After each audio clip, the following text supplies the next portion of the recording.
Welcome to The Hopeful Divorce. I'm Hope, your family law friend.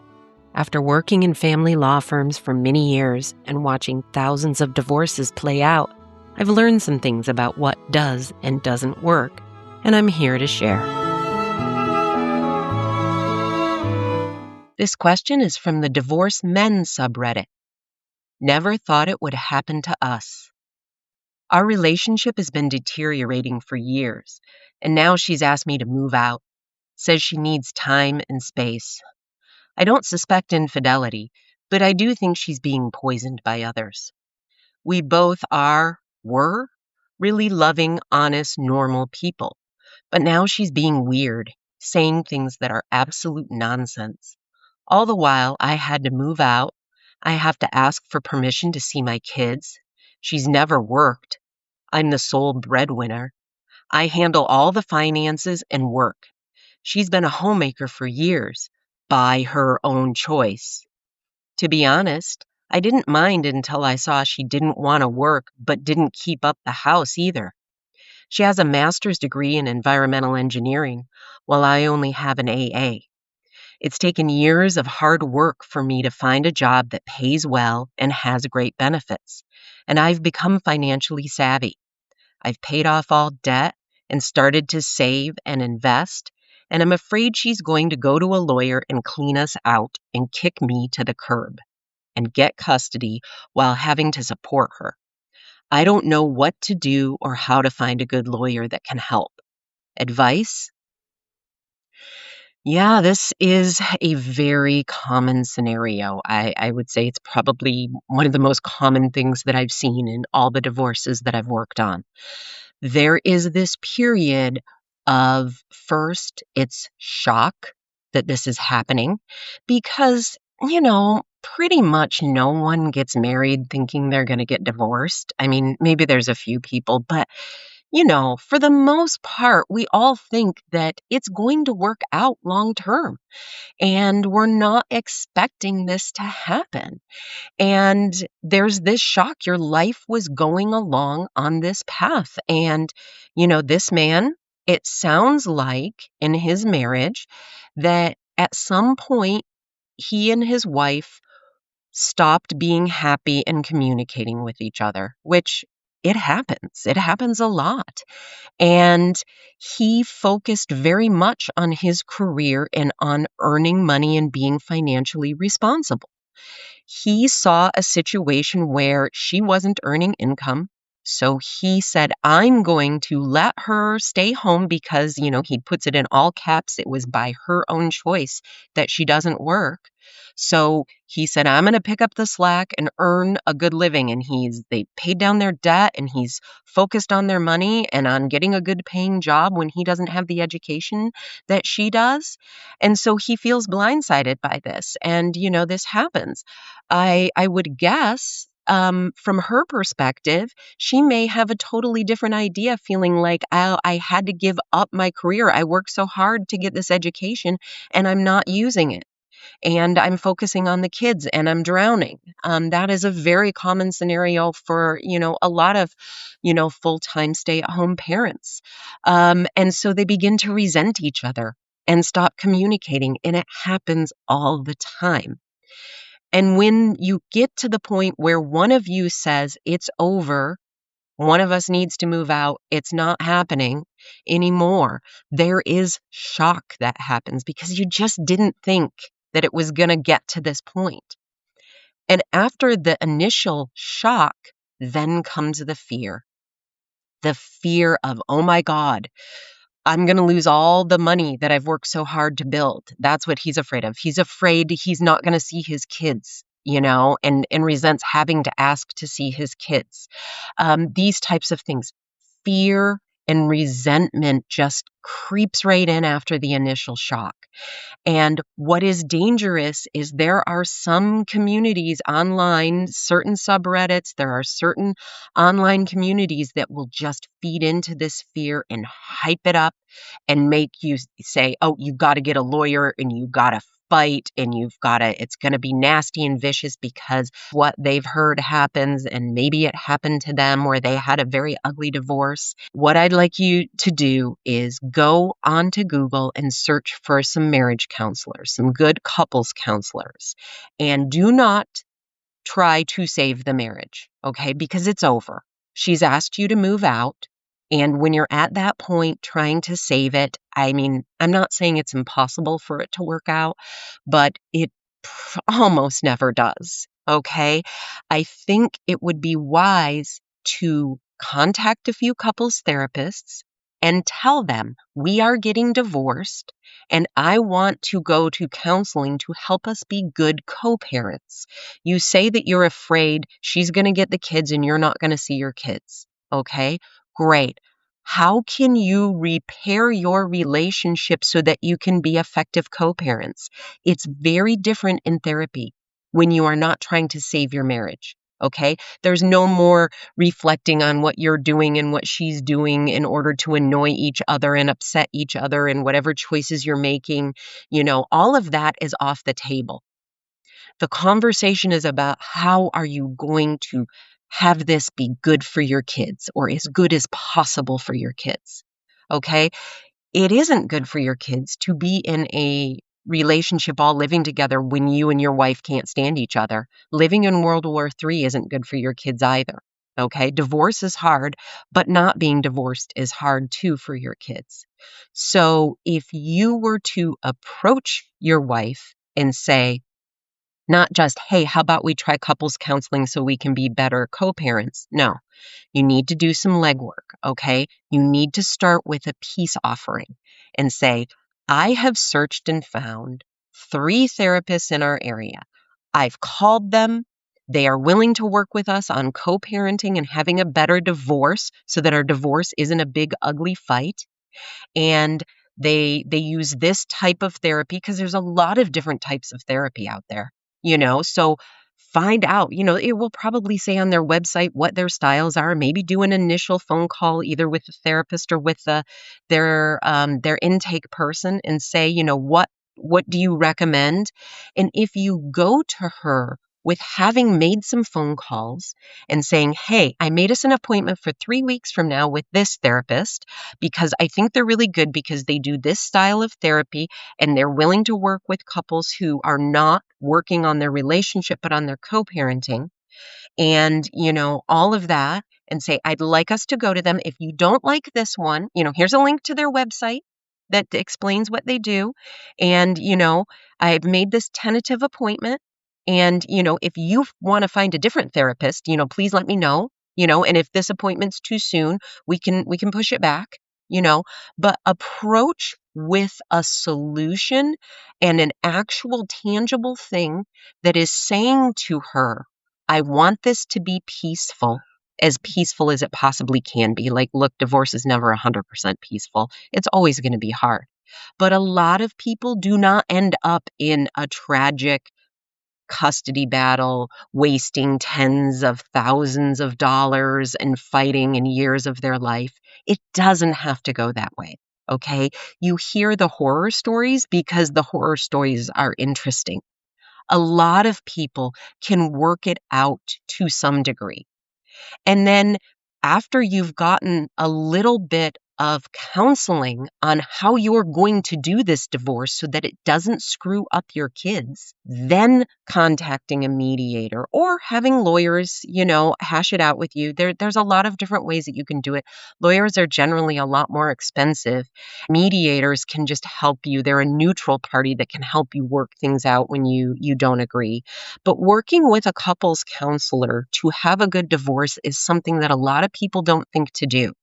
And look, if you do this work, you contact some counselors, you offer her the suggestion, you send her, I would suggest that you tell her about it and then send it to her in an email so she can digest it and send her the link so it's easy. Say, look, this is what I'm thinking we should do. Then if she's like, nope, not interested, and, you'll be hearing from my lawyer. Well, now, if it does end up in an ugly place and it does end up in a battle, you know you tried. You know that you made a peace offering to try and have this go differently. And also, if it does go that way, it might be a useful piece of evidence for your lawyer to have that you sent this email saying, look, I want things to work with our children. Okay, I'm concerned about our kids being in World War III. And so let's try and work things out with a counselor as co-parents.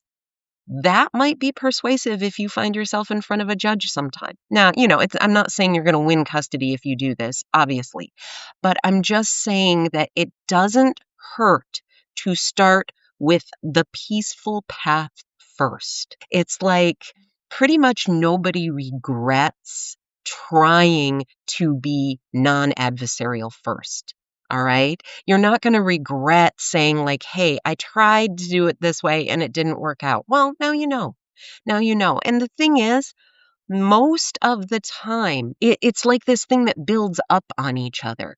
You get a lawyer, she gets a lawyer, the lawyers start fighting with each other. It gets more and more adversarial. Okay. And if you start with a peace offering, contact, a collaborative divorce process.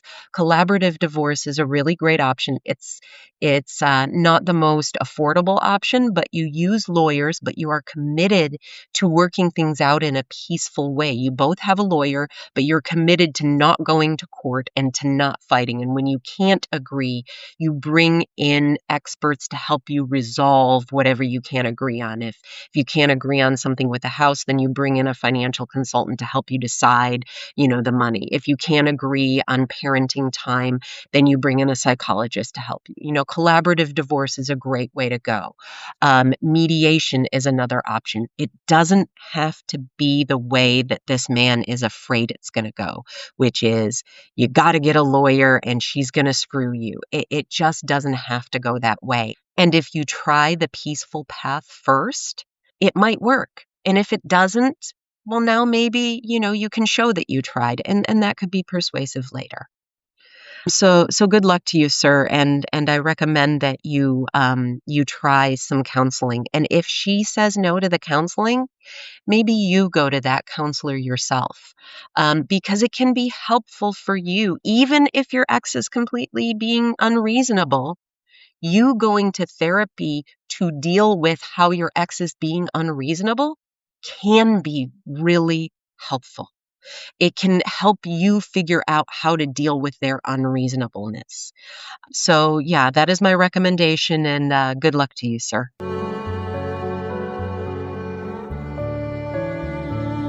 This podcast is built around your questions. If you're navigating divorce, separation, property division, child support, custody, co-parenting, blended families, or anything else in between, you don't have to figure it out alone.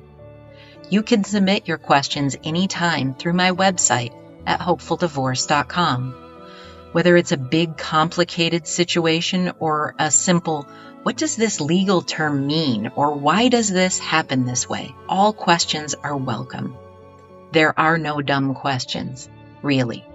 I read every submission, and your question could be featured in an upcoming episode. So if there's something that's been on your mind, send it in. Let's keep the conversation moving forward. This question is from the Divorce Women subreddit. Co-parenting after financial betrayal. I'm in the middle of separation and just went through financial disclosure. And honestly, I feel like the ground shifted under my entire marriage. He was emotionally and psychologically abusive, and I've been working through that. But now I've learned there are financial issues as well. I found out my soon-to-be ex-husband had significantly more money than I ever knew about. Not minor stuff, real savings, assets that were never transparent or reported on taxes. Meanwhile, I was going into debt helping cover what I believed were shared expenses, including years of fertility treatment. He always made more than me, but we split everything equally. It's all going to financially work out for me in the end through equalization, but I honestly just feel so sad and betrayed about this. It's the fact that I made big decisions based on incomplete information. I trusted him and operated like we were a team. He clearly has only ever been looking out for himself, and that reality is really hard pill to swallow. And now I have to trust him, the most precious thing in my life, and co-parent with him. I just don't know how I'm going to do this. Not sure what I'm trying to get out of this post. Maybe others are in a similar situation and have any guidance. Thanks for reading nonetheless. Financial infidelity is something that we don't talk about very much in our society. We talk about sexual infidelity. We even now talk about emotional affairs and things like that. But we don't talk about what I like to call financial infidelity because I think it's just as bad. And in some ways, I think it's worse. I mean, if it's not good if you have a sexual or emotional relationship outside of your marriage, that's not cool. I'm not saying that's okay. But that kind of betrayal, the repercussions of it are your heart is broken and, maybe possibly you get an STI, okay? Like that's all that actually happens if you have, sexual infidelity, okay? Embarrassment, shame, that kind of thing. But if you have financial infidelity, it can it can ruin your life for decades to come. It can set you back and change the course of your life. Now, in this woman's case, she's very lucky, and I'm using air quotes when I say lucky because obviously this is very upsetting and I don't mean to make light of it. But she's lucky that he was hiding assets and not tons of debt. I have seen many, many cases where people find out that their ex has racked up, tens of thousands of dollars in credit card debt on stupid things, or that they have a gambling problem, or they have a substance abuse problems, and that they think they're financially fine, and they find out that their spouse has made some crypto investment with their retirement accounts and lost it all, or they're about to lose their house and they had no idea that the money was being mismanaged and spent on stupid things. And the thing is, in most places, the law says that spouses have a fiduciary responsibility to each other. That means that the law says you kind of have to treat each other like business partners.